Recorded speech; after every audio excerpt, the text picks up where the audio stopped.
Hello, everyone.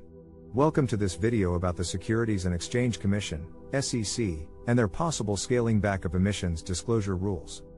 The SEC proposed this rule last year, which would require publicly traded companies to disclose their greenhouse gas emissions.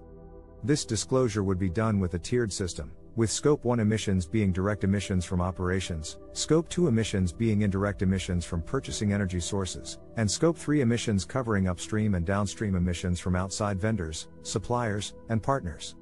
Chairman of the SEC, Gary Gensler, recently acknowledged that Scope 3 emissions are harder to track.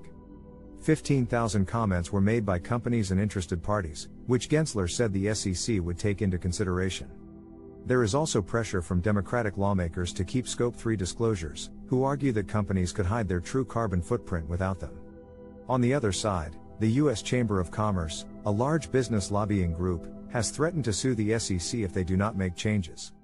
Republican lawmakers recently passed legislation to overturn a related rule on ESG investing proposed by the Labor Department, which President Joe Biden has promised to veto.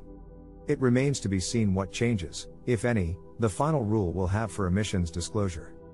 Gensler has promised that the SEC will stay within the law, looking at efficiency, competition, and capital formation when deciding how to finalize the rule. We will keep you updated with any new information about this. Thanks for watching and stay tuned for more.